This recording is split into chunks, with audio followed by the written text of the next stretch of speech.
And so what we're doing today is chapter 9. But before I get started on chapter 9, were there any questions from chapter 2?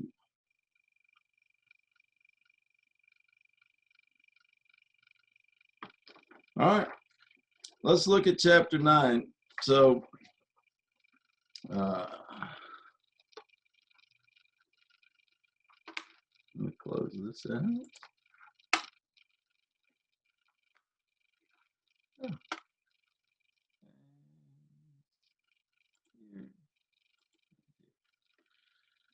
All right, so chapter 9, we're starting to get into bonds and money market securities. If you'll notice, I've dropped chapter 10, which I hated to do, but we have to drop something.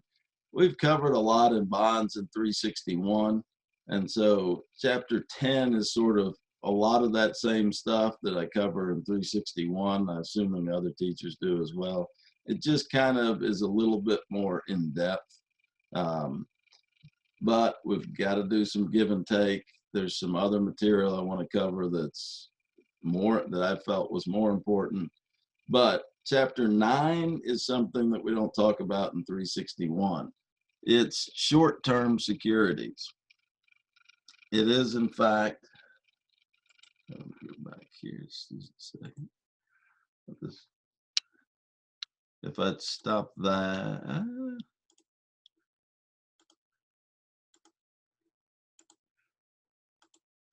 all right, if I stop that, it sometimes makes it less data.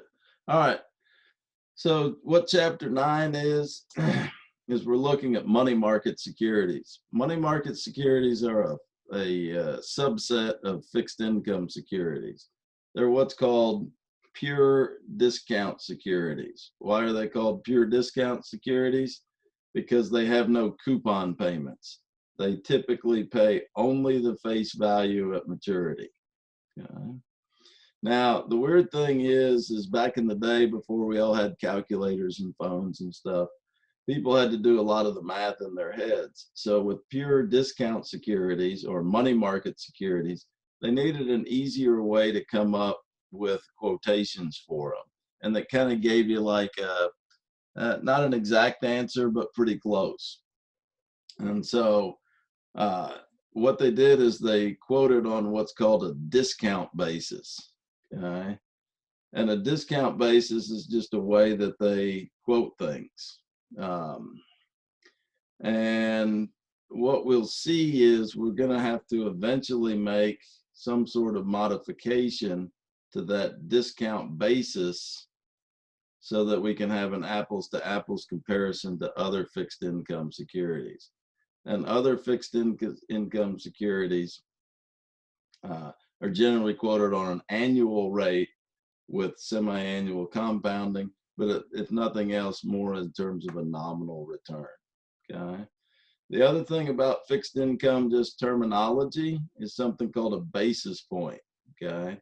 Since we have relatively small changes in interest rates, most bonds and many interest rates are only quoted to 2 decimal places as a percentage. So 2.92% would be a typical quote. Okay. And the smallest possible change would be 0.01%. So 2.92 going up 1 basis point would be 2.93. Okay. That basis point is 0.01%. If you wanted to express it as a decimal, it's 0.0001, or this is tens, thousands, tens, hundreds, thousands, 10,000s, or 1/10,000th of something. Okay. So 0.01% is a basis point. So if it went from 2.92 to 2.95, it went up 3 basis points. Okay. 100 basis points is 1%. Okay. The other sort of terminology you sometimes see is to the left of the decimal is called a handle. That's not really that important. Okay. But if someone said, hey, I'm waiting for a 3 handle on the 10-year note, that would mean they're waiting for the 10-year note to go above 3%. Okay. So a basis point refers to this. Okay. And a handle refers to the hundreds of basis points. All right. T-bills are the most prominent money market security. T-bills are quoted on both a bid and an ask. Okay, remember the ask is the price that you have to pay to buy it. The bid is the price you'll get from someone else purchasing from you. So it's the price you can sell it at. Okay. We often need to convert something that's sold on a discount basis. Okay. So when we want to convert the discount basis, okay, then we'll end up using it in terms of something called a bond equivalent yield. So the bond equivalent yield is just the discount basis that's been converted. Almost everything in terms of interest rates are quoted on a 360-day year. Okay, is kind of the standard. So when we talk about that, a lot of times we'll be using 360 instead of 365 or 366, but there is a simple conversion to get it back to a full year rate. Okay? So if the money market rate isn't quoted on a discount basis, then it's simply quoted as an annual percentage rate. Okay? So we'll go ahead and look at some of the different money market rates. Besides T-bills, some of the other popular rates are called a prime rate. A prime rate is also a money market rate because it's an interest rate that banks charge their customers for short-term loans. There is no one set fixed prime rate. The prime rate is reported by looking at and calling up 5 or 6 banks and asking them what their prime rate is. And then they just add them all together. If they contacted 5 people, they add them up together and divide it by 5. Yeah. If you go to the bank as a business, depending on how profitable you are or how good of a customer you are, you'll often be quoted a rate as prime plus something. And there's probably a few customers that get prime minus something. Okay. So the prime rate's what's reported in like the Wall Street Journal and different places, any online, wherever you find it. But remember, the prime rate is not something that's fixed. It's sort of something that's calculated by contacting 5 large banking centers, asking them what their current prime rate is, and then taking an average of that number. Obviously, competition should drive this into some sort of equilibrium, so the prime rate shouldn't be too far off from each bank. Okay. The other interest rates that people look at are the federal funds rate and the discount rate. These rates are controlled by the Federal Reserve.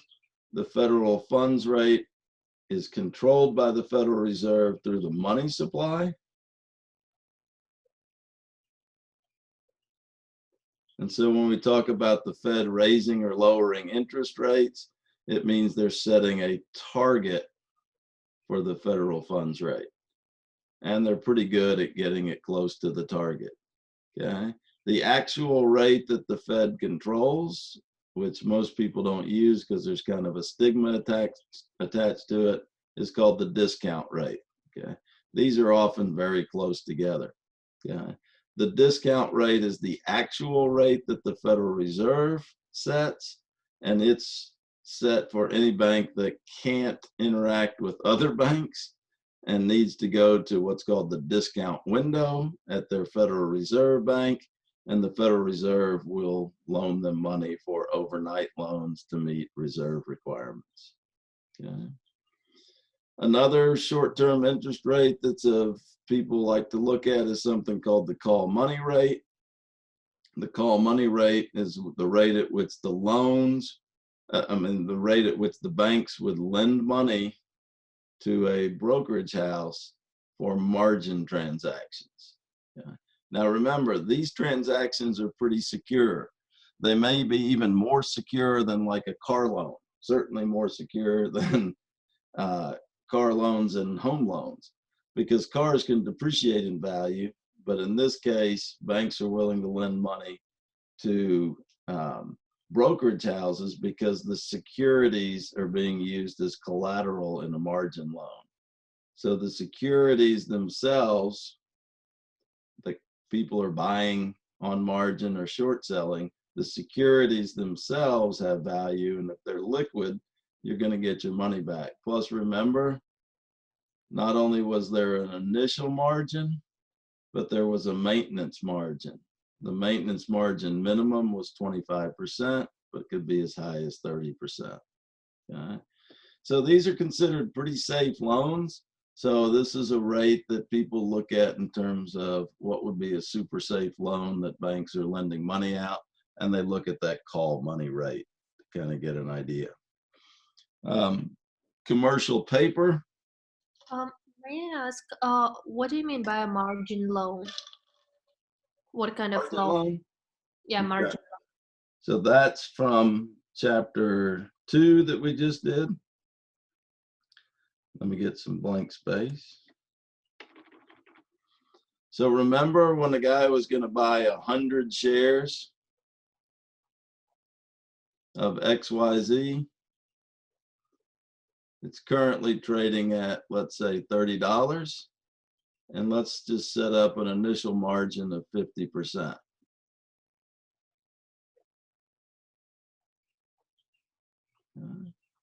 So you want to buy 100 shares of XYZ at $30. You're going to buy 100 shares. And remember, your equity position divided by the market value of the transaction would have been $1,500. How do you buy 100 shares of stock valued at $30 on a 50% initial margin? You go to your broker, and the broker lends you the other $1,500.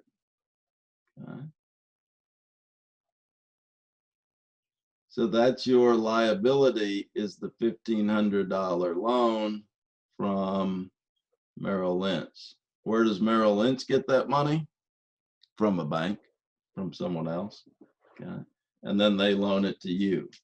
Now, the rate they have to pay for this $1,500 is what's called a call money rate. And I don't know why it's called a call money rate, other than it's kind of, remember when you drop below the maintenance margin, it's what's called a margin call. So that's probably where it came from. So that, if you ever wanted to know where did that money come from, Merrill Lynch doesn't put up their own money. They get money from banks, and then how they might actually make money by charging you the call money rate plus something. Okay. So the broker may charge you, so they actually make a small percentage on margin transactions themselves, because if the call money rate is 3%, they might charge you 4% on margin transactions.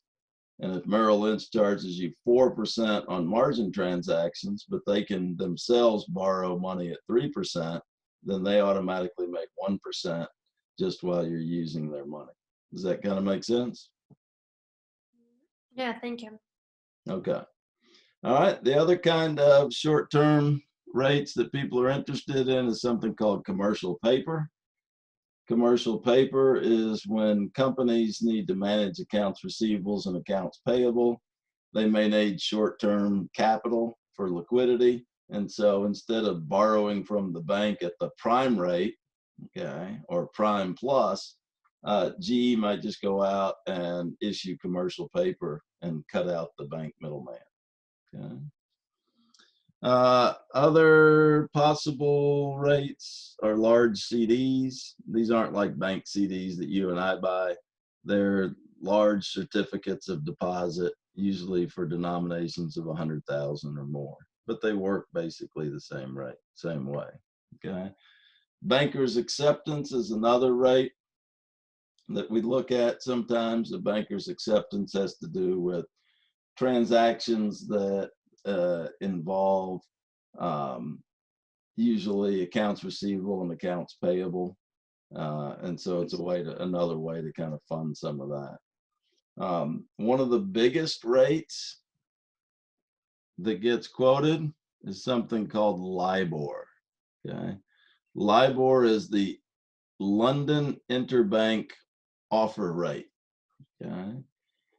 And LIBOR is what a lot of short-term loans are tied to.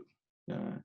So if you want a variable rate loan, okay, and sometimes people like variable rate loans, a variable rate loan is often going to be LIBOR plus something, right? And it's going to reset probably every 30 days or every month, but you could have a 6-month reset period too. What is the LIBOR rate? They go out and ask banks in London, because remember, London used to be a big financial center. It still is, but it's going to be less important in the future with Brexit. But they go out and ask a few different banks, Barclays and some of the other big European banks, and say, hey, what are you paying over in Europe for US dollar deposits? Okay.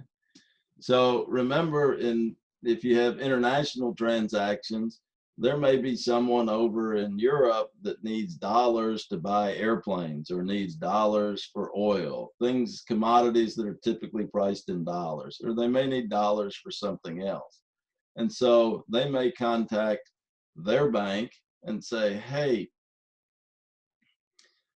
I've got extra dollars or I need some, but if you have extra dollars, I want to set up an account over in London where I can deposit these excess dollars. And they say, fine, it's like a savings account. And they say, what kind of rate are you going to give us for US dollar deposits? And so that London Interbank Offer Rate is basically the rate that commercial banks in London, being a big financial center, what they're paying for US dollar deposits, either from large customers or from other banks that have excess dollars. So that LIBOR rate is kind of just somehow over time became sort of a popular way to figure out what short-term interest rates are from people outside the US that are willing to pay for US dollars. Other popular ones we'll talk more about are treasury bills or T-bills. And it's just there because of volume. Lots of people buy and sell treasury bills. And so just the volume of it makes that rate important. And that's the rate the government can borrow money short term by issuing treasury securities. All right. Interest rates, let's stop here. Any questions on all the different types of short-term interest rates? All of these are considered money market securities. They're considered money market securities because they mature in less than a year.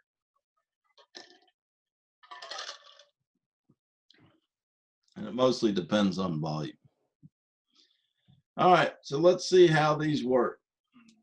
Interest rates for some key money market securities, especially T-bills, are quoted on what's called a bank discount basis. Now, just like everything else in finance, bank discount basis, okay, will have some other shortened names to it. It's sometimes just called a discount basis. So if you hear the term discount basis, it's the same thing as a bank discount basis. Sometimes you'll hear people talk about it as a discount yield. The discount yield means the same thing as a bank discount basis. Okay. So there's a formula in the book. I don't like formulas because I would never remember a formula. Okay. So I don't really like formulas, but that formula works fine, but you'll never memorize it. Here's what I like to look at. Let's suppose we have a security that's a discount security. So how it works is you give them money today, and they're going to give you $100,000 in 51 days. Okay. Now, the only way you make money is by giving them less than $100,000 today. The more or less you give them, the higher your interest rate is that you earn. Okay. So we kind of want to figure out, all right, what are these trading at? Okay. And someone might say, hey, I'll sell you $100,000 face value treasury bill that matures in 51 days, and I'm going to sell it to you on a discount yield of 4%. What that means is you're kind of earning about 4% per year on an annualized basis on your money. Okay, kind of, not exactly. Okay. But that 4% discount yield was a way to come up with the price. So let's look at it. Okay. Basically, what we're going to see is what you're going to pay today to buy this security is you're going to pay $100,000 minus the discount. Now, what's the discount? The discount is 4%, but for 51 days. So you're basically paying 4% for 51 out of, and remember, 360 is kind of the standard we use for a year in banking terms. Okay. It's not a real year, but it's sort of like a banking year. So this was easier to do math because a lot of times people were selling 30, 60, 90-day securities, and they could take 30 and divide it by 360, or 60 divided by 360, or 90. It made everything easy. Okay. So here we're going to pay $100,000 today minus some discount. And what is the actual discount? Well, now this was math that people could do pretty easily without a calculator. They were probably better at math than I am, because I can't really do that one in my head. But even if you had a simple calculator,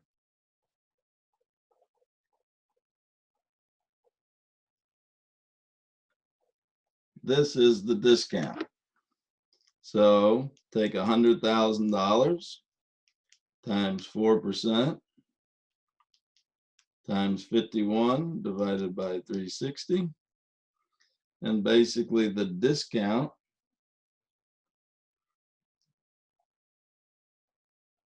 is equal to $566.67. So what you would be paying today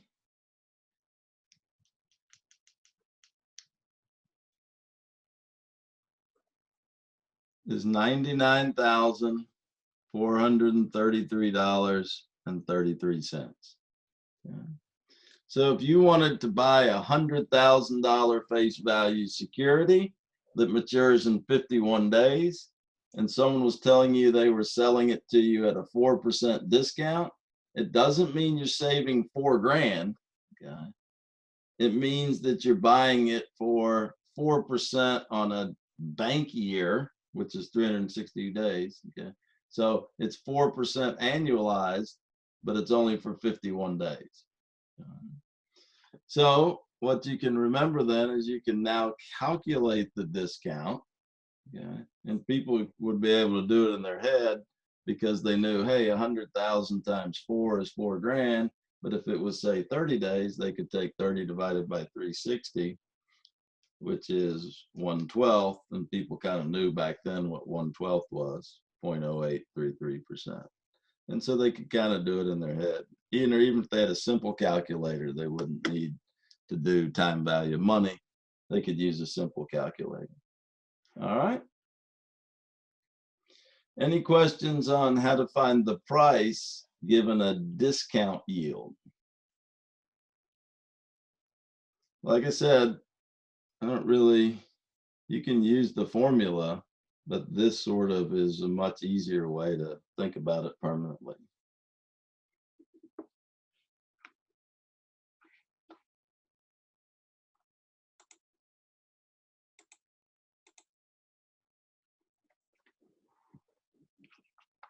No questions? All right.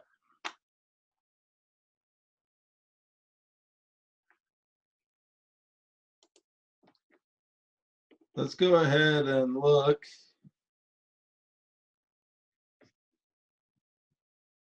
at the bid-ask spread. So we should know by now, hopefully, that a lot of things trade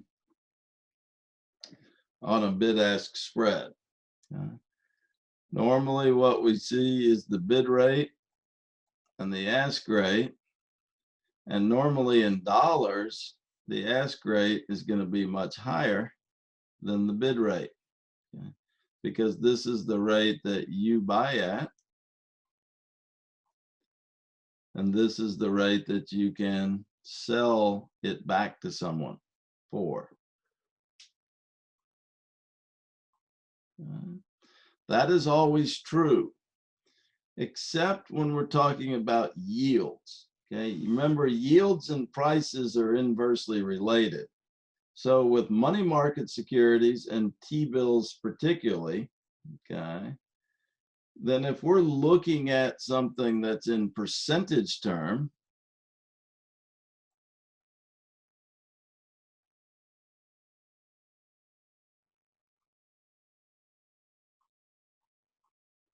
then in percentage term, this ask number is going to be smaller than the bid number. Okay? But after we work this out, we'll see why this is weird. Okay? That the ask as a percentage is smaller than the bid. It's because this will still hold true. Okay? All right. So what happens is, if you're willing to buy something, remember, whenever you buy something, it's a larger number. If you buy something at a smaller discount, you're paying more than if you sell something at a larger discount. But we can go ahead and work it out just to see. So let's first do the ask. And so we've got $1 million T-bill that we're going to purchase. And when we purchase something, we're going to be paying more money for it. The discount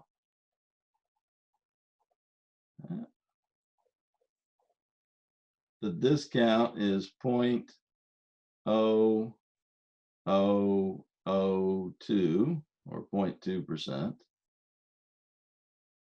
for 79 days.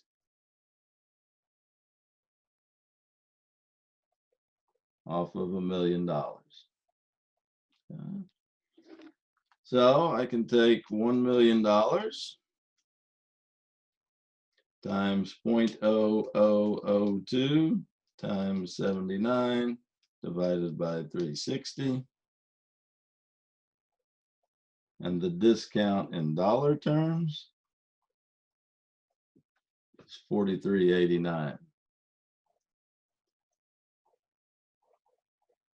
So I'm basically willing to buy this T-bill that matures in 79 days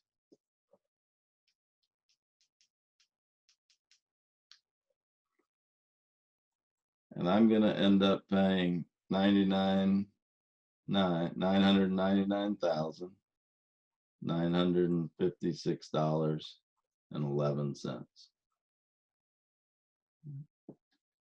And by paying that, I'm going to earn almost nothing. I'm going to earn a 0.02% return on an annualized basis.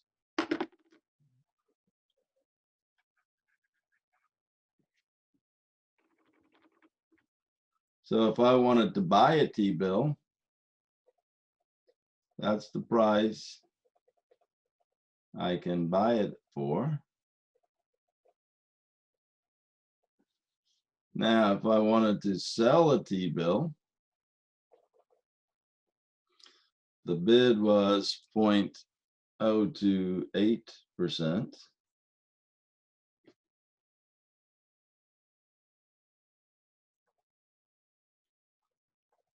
So I've got $1 million minus the discount, where the discount is $1 million times 0.00028 for 79 days out of a 360-day year.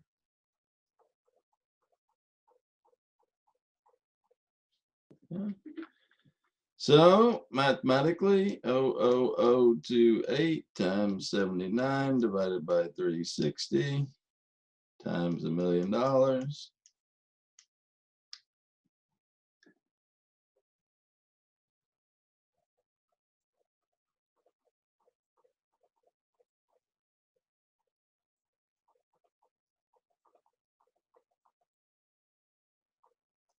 Okay. Now, if I wanted to sell this exact same treasury bill,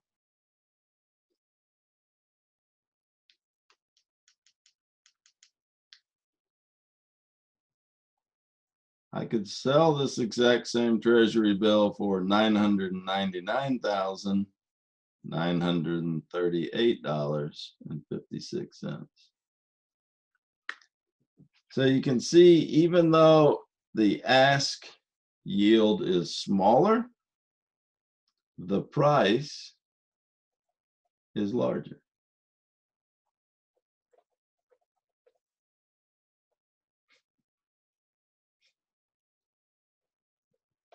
than the bid.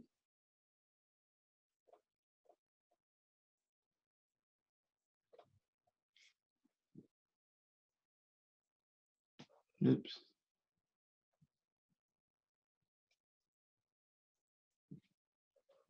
I don't know why I got 0.59 one time and 0.5. I actually got 0.56. Could be just how I rounded off. That's pretty close though. 3 pennies on $1 million. All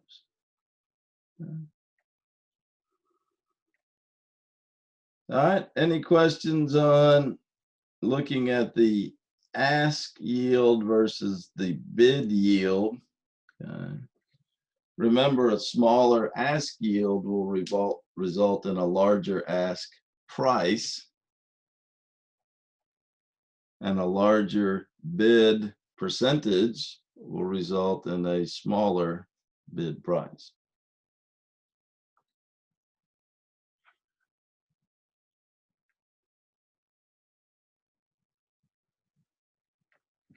All right. Because these are sold on a discount basis and those discount yields are quoted, a lot of people want to convert that for comparative purposes to something called a bond equivalent yield. And the bond equivalent yield is the adjustment we need to make to convert the 360 days back to a 365-day year. You can find it directly by finding the price today using the discount yield and knowing the face value at maturity, then solve for I, then multiply I by the number of periods. Okay. You could also use this formula that they gave you in the book, but I'll never be able to memorize that formula. Okay. So the first thing we want to look at is if we want to find the bond equivalent yield, we're going to need to know the price today by looking at the discount yield. Remember, the discount yield is what tells us the discount in dollars.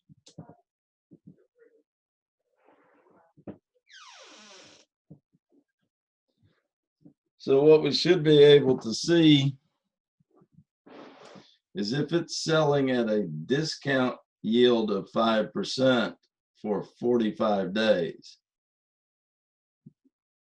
then the price today is equal to 100,000 minus the discount. And the discount,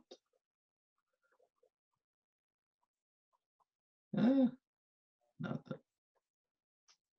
the discount is 5%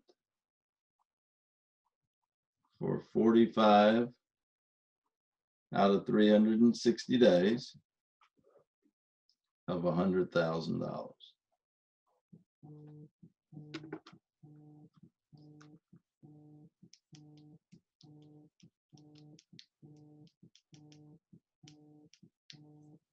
Or a discount of $625.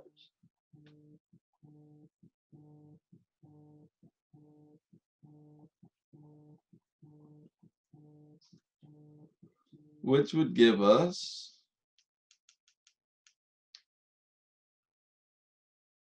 $99,375.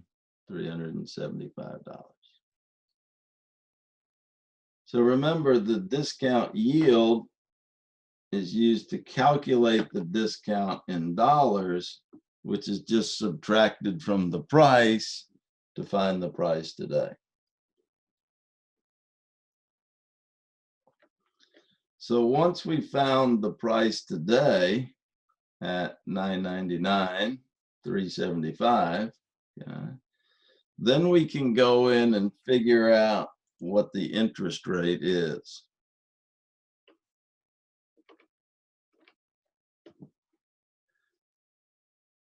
If I need one more.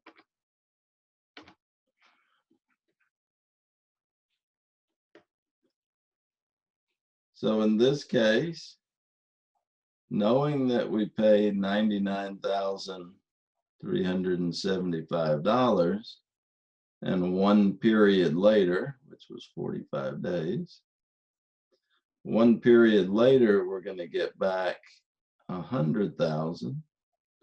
We can just solve for I. And you can solve for I any number of ways. Ending minus beginning over beginning. Okay. Or you can put it in your calculator, or you can do ending over beginning minus 1. I don't really care. Okay. I did it as ending minus beginning over beginning. I got 0.006228 so forth. Okay. That would be my periodic interest rate.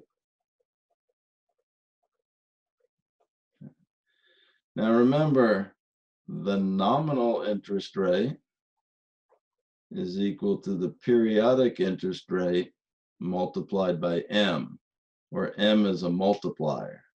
So what we've got to figure out with this multiplier is how many 45-day periods are in 365 days. Okay. So in order to figure that out,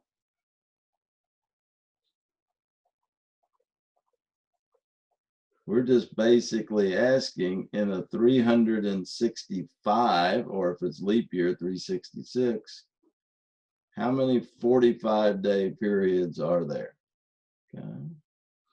And so it turns out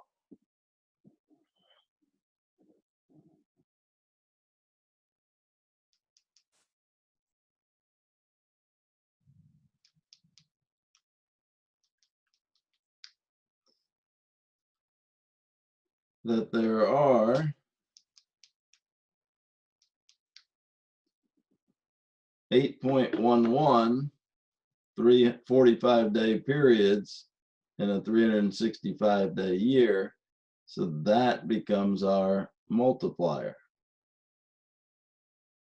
If we multiply that by the periodic rate, this was our periodic rate, by the multiplier, we get about 5.10%. So now you can kind of see, you could use the formula as well, but you can go back and see something that sells on a 5% discount really earns you the equivalent of 5.1%. So if you had to use it for comparative purposes, you could walk your way through and figure out what is the bond equivalent yield of a 5% discount bond for 45 days. And this is more standard, okay, to use either the bond equivalent yield, or a lot of people just use the discount basis. But if you wanted to be more specific, you use the bond equivalent yield. Of course, once you had the bond equivalent yield, if you really wanted to be super precise, you could convert everything into an effective annual rate. Okay. And we've done a few effective annual rates. Another way I've written it is 1 plus the periodic rate raised to the m power minus 1. Okay. Which is just a variation of that formula. All right, let's stop here and see if there's any questions. So basically, just to overcap review, you got to know what some different money market rates are. Okay. They're a little bit different. Okay. So, but people like to look at these different money market rates to be able to compare short-term rates. So people look at LIBOR, they look at the federal funds rate, they look at the prime rate, they look at the call money rate, and they kind of get an idea about what short-term interest rates are. And then a lot of times when we talk about short-term interest rates, a lot of people are quoting a 30-day T-bill. Why a 30-day T-bill? Because it's a short-term, risk-free interest rate. And you can base everything off of that. All right, any other questions? Remember, you got to unmute yourself to ask me a question, or now you can type in the chat if you have a question.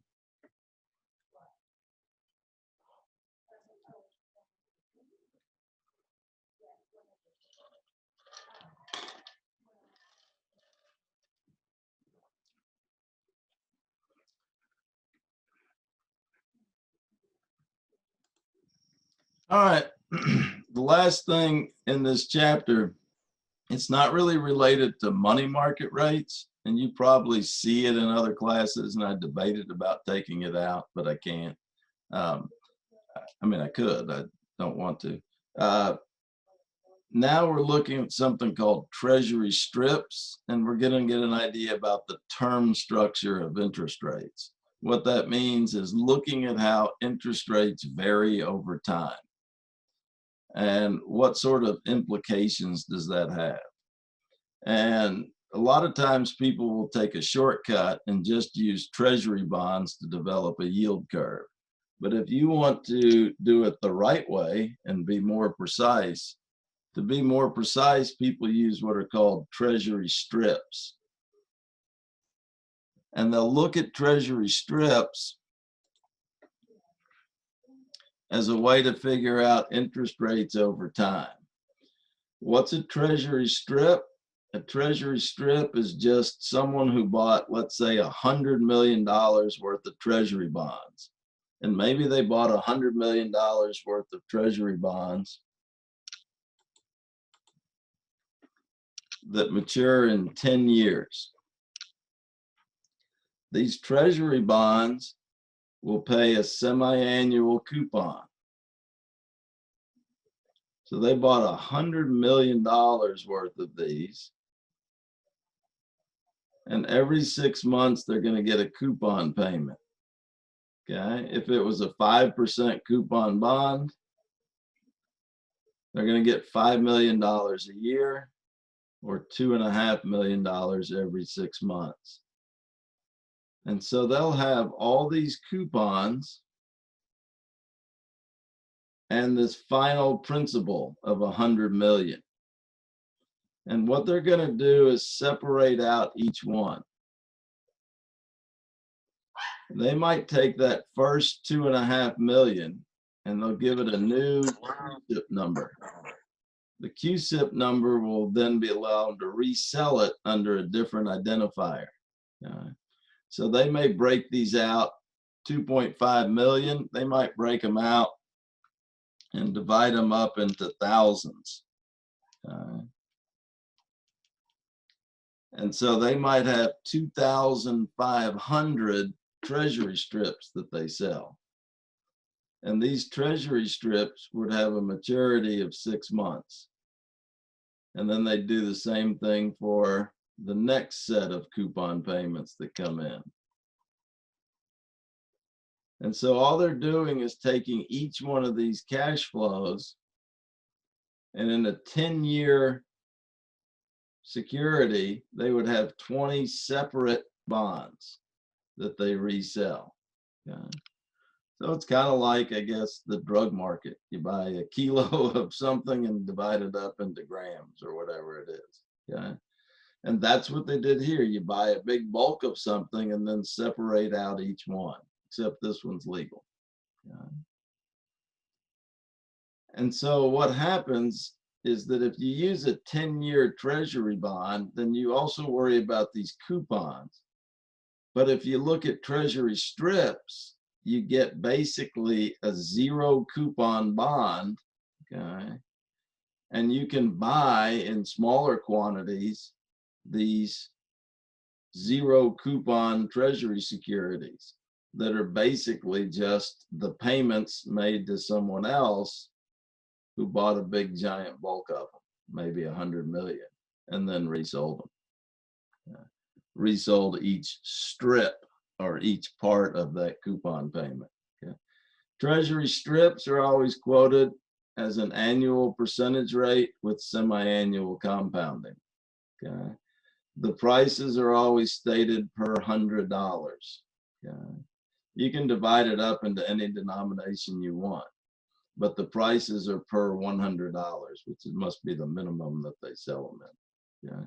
So if we had a treasury strip with a price of 55.568 and 13.5 years to maturity, you could find the interest rate associated with that treasury strip. So if you wanted to know what a risk-free 13.5-year interest rate was, you could go look at the treasury strip market and figure out what the appropriate interest rate is. Okay. So what that means, remember, they're always quoted per $100. Oops. Something happened. Here, let me stop sharing for a second. Let me go back here. If I cut my video off, I think it uses less bandwidth. Or my kids are on Xbox.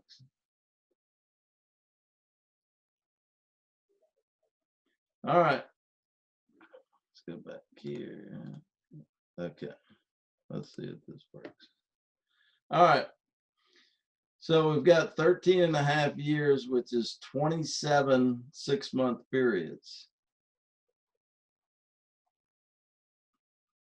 Okay. Because remember, everything's compounded semi-annually. And if it's selling right now at 55.568, it means that the present value is negative 55.568. There are no coupons because these are treasury strips. That's why they're included in this section of the chapter. 55.568 is the present value. $100 is the future value. No payment over 27 periods. Solve for I, and you get I equal to 2.2%. That's a periodic rate. We need to convert it into a nominal rate or annual percentage rate, which is equal to the periodic rate times M, which is equal to 2.2% times 2, which would tell us if you wanted to know a pure interest rate on a 13.5-year security, and you wanted to know what it was in terms of risk-free, you would go to the treasury strip market and figure out what a 13.5-year treasury strip is selling for. And that would give you a longer term risk-free rate, which you could then use to develop a yield curve. So the problem sometimes is that if you're not using treasury strips, the interest rate will have a real rate and an inflation premium, but with treasury bonds, because they pay coupons, they have what's called an interest rate risk premium. Okay, there wouldn't be a default premium or liquidity premium, and the interest rate risk premium has to do with reinvesting the coupons. Okay. So if you use treasury strips, you can go long term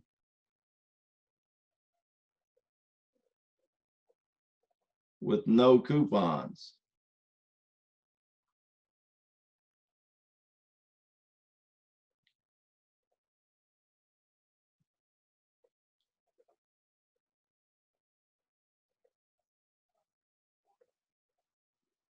So treasury strips give you a long-term risk-free rate. And it's not that much different than the one with coupons, but it just gives you a much purer, purer way of looking at it, okay? Because it gets rid of this interest rate risk premium. Okay? So if you use treasury bonds, for instance, they'll have coupons, and they worry about the reinvestment risk associated with the coupons. So by looking at treasury strips, which have no coupons, they're pure discount securities, you're just accounting for the real rate and the inflation premium. And then what's nice is you can look at a 1-year treasury strip, a 2-year treasury strip, a 3-year treasury strip, a 4-year treasury strip, and so forth. And you can get a very nice, well-defined yield curve by figuring out what the interest rate on these securities are. And then you can do what? Plot it. And if you plot it, you'll get an idea of the shape of the yield curve. Okay. And generally speaking, an upward sloping yield curve means we generally hold the real rate of return constant. So an upward sloping yield curve is an indication of higher expected inflation in the future, okay, because the inflation premium will be higher. Okay. You can have a inverted yield curve. And if you remember, some people get nervous about inverted yield curves because they think an inverted yield curve is the sign that a recession is coming. The reason is when you have an inverted yield curve, short-term interest rates are higher than long-term interest rates.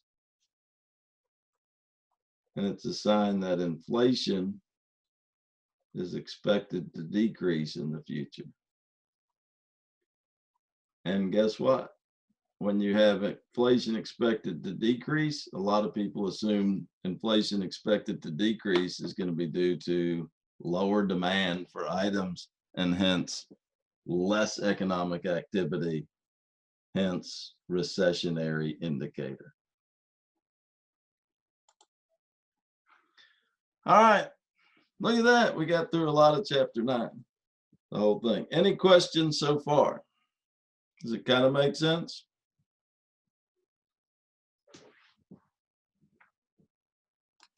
Yes. Okay, covered a lot of material.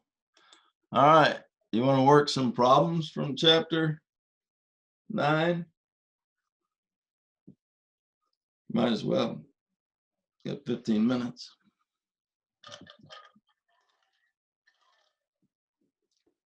I'll take the silence as a yes.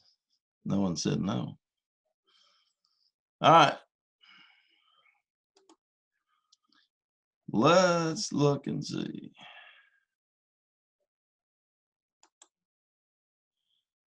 All right, so if you go back, how did that not come up?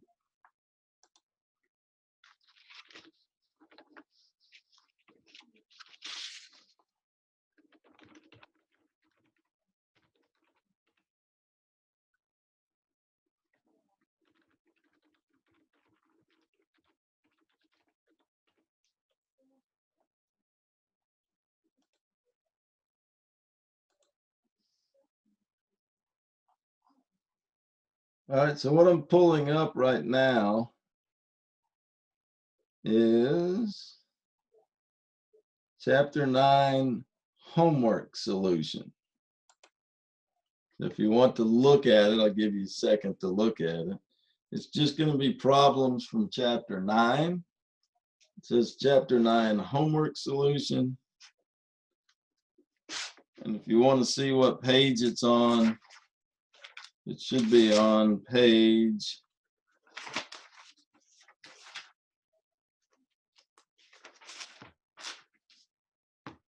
328.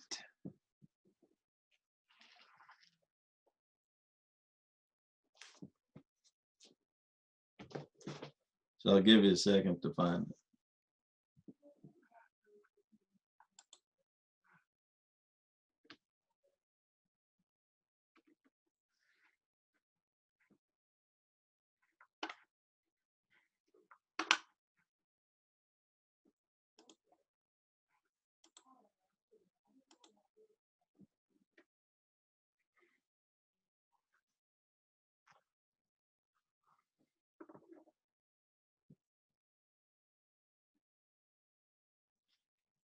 All right.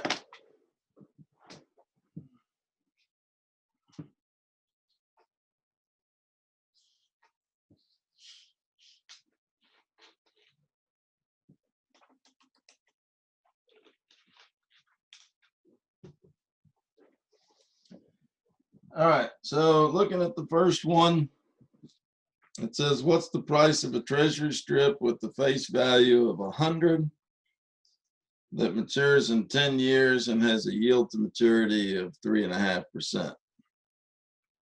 All right.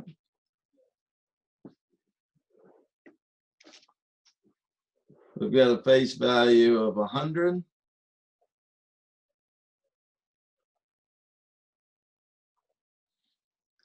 It matures in, oh, my pen's not working.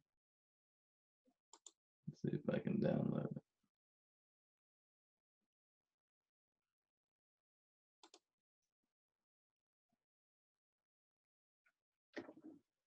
All right, let's see if I can draw. No, hold on a second. I like my drawing tool.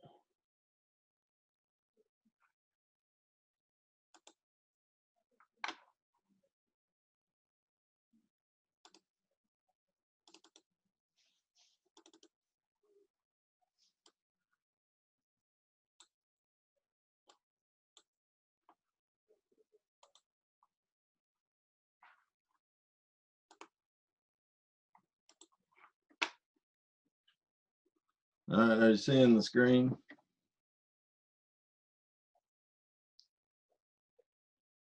There we go.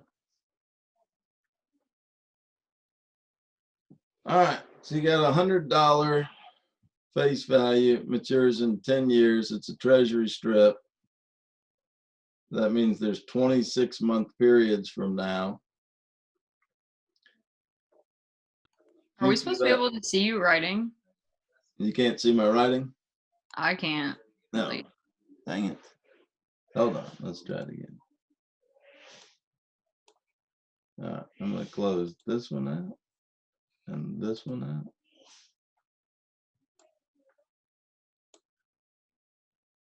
I'll move this over here.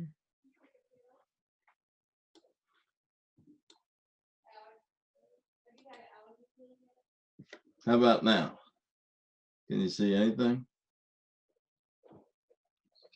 I can't, but I don't know. Maybe that's just me. Oh, I know why. How about now? Yeah, I can now. You see the hello? Yeah. All right. There we go. All right, now I got it. You can't have too many things open at once. All right, so I got a $100 face value treasury bill in 10 years. Okay. It's trading at a yield to maturity of 3.5%. Okay. So a 10-year T-bill with a yield of 3.5%. Got a $100 future value. I got to recognize, it was not stated, but it's implied, that all T-bill or all treasury strips are annual rates with semi-annual compounding. Just like that's why you can compare them to all bonds. So then I have to go in and recognize that the I is 1.75, that there are 20 periods, no payment because they're treasury strips, and solve for the present value. Okay. So the price would be $70.68 per $100. Okay.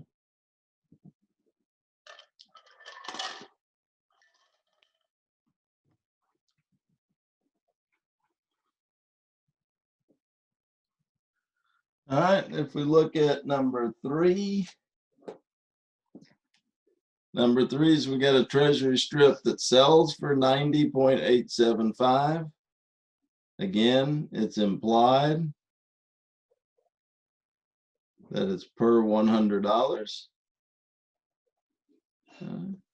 So the present value would be 90.875. The future value is 100. Even though it matures in 5 years, it's implied that semi-annual compounding, so we need to change the periods to 10. And then we can solve for I. When we solve for I, that's per 6 months. When we talk about the yield to maturity, it's implied that it's an annual rate with semi-annual compounding. So the multiplier is 2.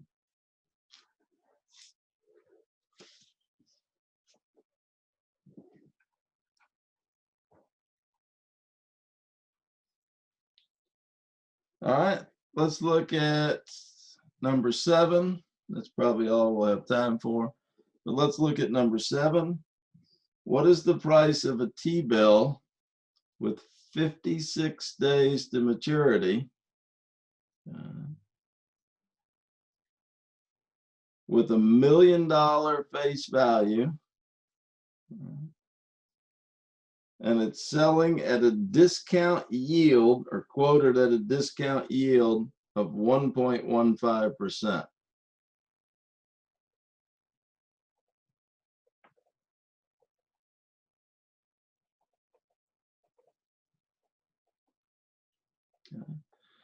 So to find the price, we take the face value minus the discount.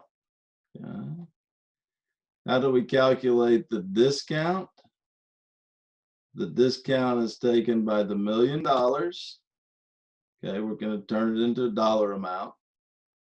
Discounted at 1.15% for 56 days. Recognizing that the appropriate number of days in a year for a discount yield is 360. We can now calculate the discount in dollar terms and subtract it from $1 million. We can figure out the price of a T-bill given the discount yield.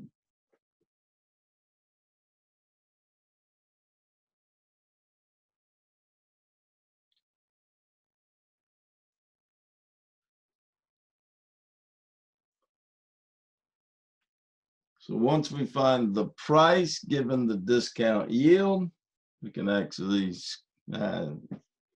squeeze in number 8 as well. Okay. once you know the price, given the discount yield, you can now solve for I. You could have also solved for it using ending minus beginning divided by beginning. And that I then, it's kind of like this. If I said, hey, I had $100 and I'm going to let you have it at a 10% discount. If I said I'm going to give you $100 face value security that matures in 1 year at a 10% discount. A 10% discount means you're paying $90 for that $100 security. But remember, you're actually earning as a percentage more than 10%. So if you buy something at a 10% discount, you're actually earning more as a percentage off your $90. So in fact, the rate of return you're earning is 11.1%. Yeah. So if you buy a $100 security that matures in 1 year and I sell it to you at a 10% discount, you're actually earning 11.1% because you're earning it off the smaller base. That's the mentality that we have to take into account when we're trying to find the bond equivalent yield. Okay. Given the price and the future value, solve for I. That's a periodic rate. Multiply it by M using a 365-day year. And you can see that even though this sold on a 1.15% discount, the actual equivalent yield is 1.168. That's kind of where we're wanting to go. All right. Any questions about the class in general? When's your chapter 2 quiz due? Tomorrow at 2 o'clock. Okay. We'll also probably have a quiz on chapter 9 next week. But I'll give you a chance to ask questions. Okay. It'll probably be due by Wednesday the 8th. Okay. But then I'll grade it and get it back to you. So it's probably be due Wednesday morning. Then I'll grade it and get it back to you so you can study for the test. And the test is going to be a week from today. And if you need help uploading files, call me or email me. All right. Any other questions? Remember, you got to unmute yourself.